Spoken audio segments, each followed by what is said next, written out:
Well, you've heard it said your eyes are the window to your soul, but did you know that your face can be the window into your health? I'm now joined by wellness coach Louise Pitot to shed some light on how we can determine whether we are healthy on the inside just by looking into the mirror. I don't know if I want to look into the mirror now. What am I going to pick up? But this is fascinating. It's something that's been around for years, right? I think Chinese medicine, they look at the constitution, they look at your face. I know that when I'm stressed, I'm particularly puffy. But how exactly are we looking at the face and using this as a diagram for what's going on inside? Okay, so it does date back about 3,000 years to traditional Chinese medicine, and they actually divide the face into 12 sections. Okay.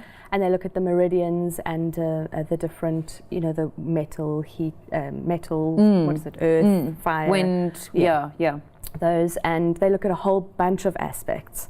Then you look at Ayurveda, they also look at the face. You look at Greek medicine, so it's not just going back to traditional Chinese medicine. It's across it's across the world. In the ancient times, how else were we supposed to find what was happening on the inside of our body except by looking at the outside of our body? Although you can look at someone and say, oh, you can see, something's absolutely just not right. Yeah. Think about if you're not feeling well, you're pale. If someone is jaundiced, their eyes are a bit yellow. If your adrenals are really working and you've been drinking too much coffee and you're just feeling under the weather, you can have dark circles around the eyes. Yes, so things just show up in our face. What about, you said there's a unique way to see if you're lacking omegas. Omegas is my absolute favorite one. Okay. So to spot omega deficiency in the skin, if you have vertical lines around the eyes, so not the horizontal laugh lines and that, vertical lines around the eyes can indicate omega deficiency. That's interesting. An oily skin, by classification, has to have comedones, blackheads, right? Yeah. So if your skin is oily, but you have this beautiful, fine, oily skin, which I see a lot in South Africa, then you're probably omega deficient. Oh, no. So it looks beautiful, though. It looks beautiful, but it's just really oily. Okay. So it's a fine skin, but an oily skin. Okay. And then someone will come and say, oh, I've got this little eczema patch around my nose or my eye, or it's not eczema, but it's this little tight patch that they're noticing. That can be omega deficiency. Oh, wow. So interesting. So I work in my practice a lot with that, to just spot that, because mostly we are omega deficient. What else can you look at the face and start picking up? Oh, just pretty much 70% of what's going in the internal organs. Is that how you start with your patients?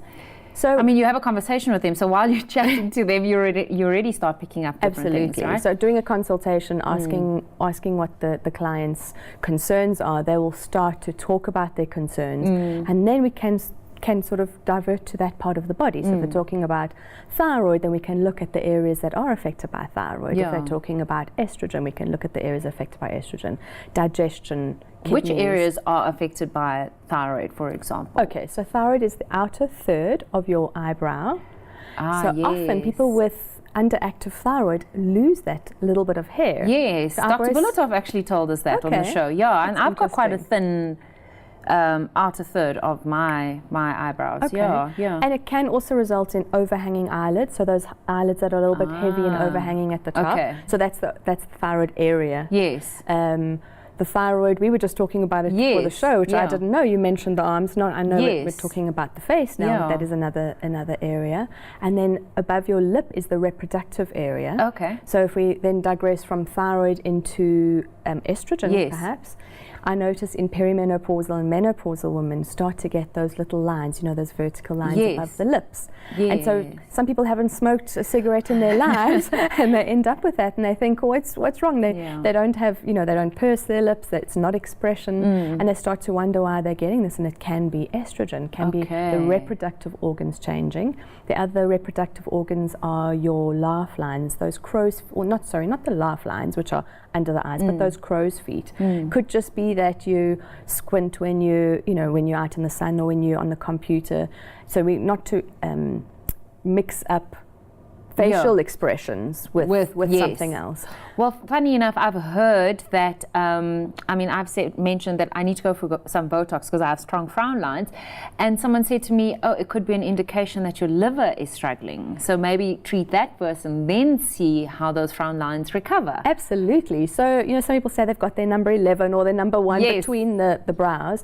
The line on the right-hand side indicates the angry liver. And on the other side, you're looking perhaps at immune system as well. Wow. Okay, we're going to take a quick break. Sure. We'll continue. When we come back, we'll continue our chat to Louise Pitot about this fascinating topic. Don't go away.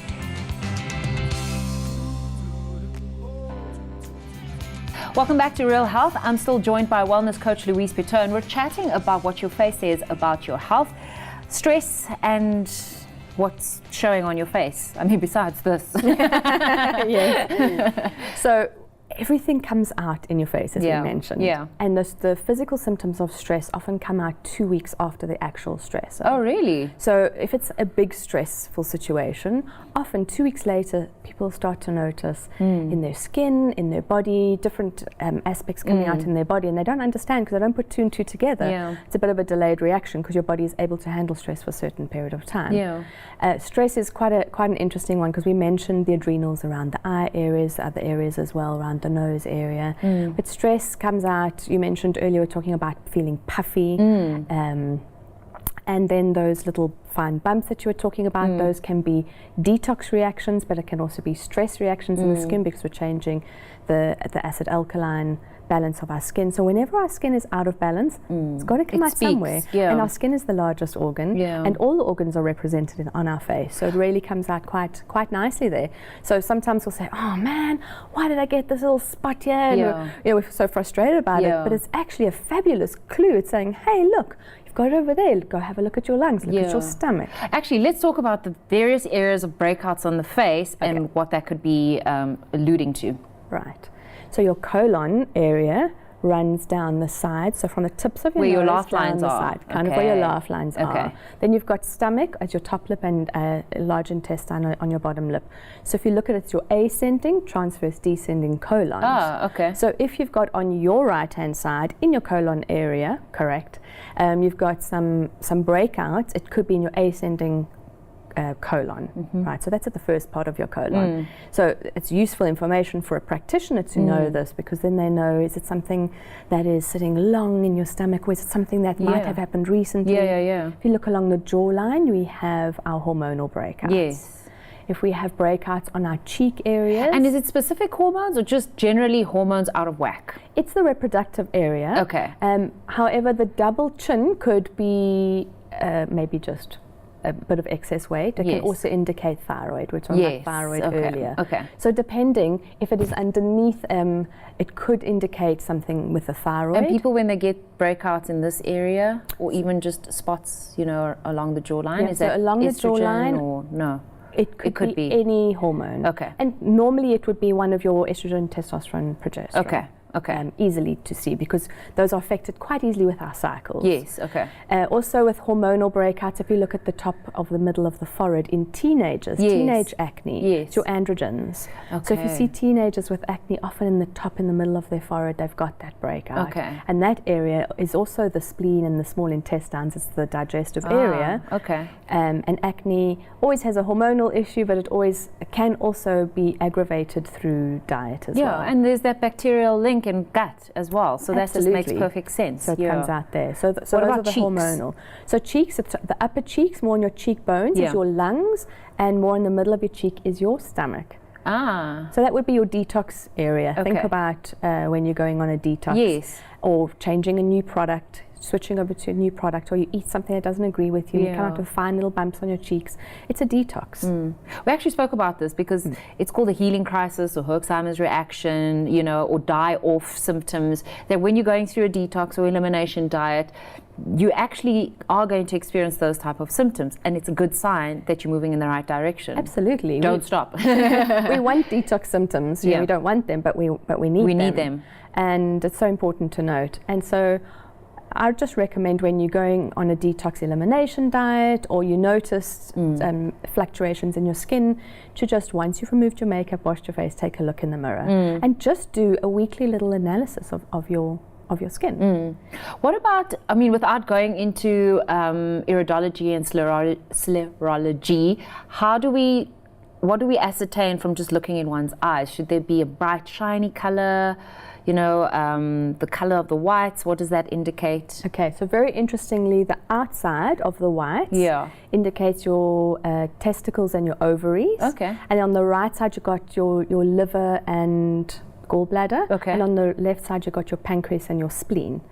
So sometimes if that eye area is clouded or red, it could indicate there that there's a bit of toxicity in those areas. So right side liver, gallbladder, left side spleen, Pancreas. and pancreas. And then both of them are the reproductive organs, the testes and the ovaries. Well, that makes sense with sort of your metabolism hormones and blood sugar regulation as well. So if you are feeling sluggish or you are struggling to lose weight, that's looking you in the eye.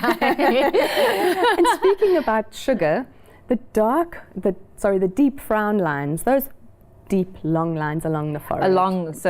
Horizontally. Horizontally. So people like me are very expressive. Do develop those by expression. Yes. They can indicate excess sugar intake. And then also excess sugar combined with intake of the wrong type of oils.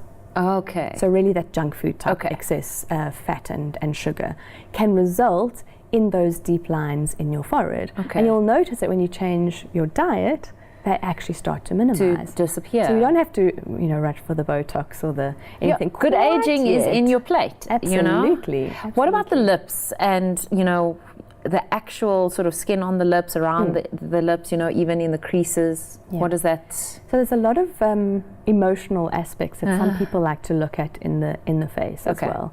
And, it's not directly related to an organ. So use it, don't use it. It's emotional. But around the edges of the lips, in the creases of the chin, above the lips, there's a lot of emotions that are kept there. A lot of emotions of grief or attachment. So it's very interesting to note those areas of the lips as well. I'm going to step one step further and go to the tongue, because if we're looking in the mirror, we might as well just stick out our tongues and see what's going on there. And I know this is something that you love talking about as well. So there's a whole, that's a whole different... Yeah, I know. We could do an topic on that, What's really interesting is if you look at the coating on the tongue, is it white, is it yellow, is it coating on the back, on the front? If someone has, say, a zinc deficiency, they might even have teeth marks in the sides of their tongues. Oh, wow. So when you stick your tongue out, look, do you have those teeth marks? Or that line down the middle of your tongue can also indicate things. So it's so interesting to note, even the shape of the tongue indicates different aspects of health. Oh, wow. So coating at the back or the front, what could that indicate? So coating at the back is usually a toxin, and then whether it's yellow or white would be a different aspect. But you do need a slight film and coating over it. And if you do tongue brushing, even after you've done tongue brushing and you've brushed your teeth and you go back and you look, you're not going to have a completely clear tongue. You want to have a slight coating. We need to have just a protective coating. So we don't want to strip that. But we don't want that thick yellow coating. When you tongue brush, which you can do with the side of a spoon if you don't have a tongue brush. But otherwise it's just a little metal scraper. You just scrape your tongue, and you're actually working on the digestive system. So according to Ayurveda, you're priming your digestive system. So you're actually working on your colon and your different aspects of your digestive system. So it's really interesting. Yeah, that is interesting. In fact, I've had a question before, a long time ago. If you have an electric toothbrush and you use that on your tongue, is it the same thing as tongue scraping or cleaning your tongue? It's quite a good question if you think about it, actually. So when you brush your tongue with whatever toothbrush, you're just moving the germs, the bacteria around.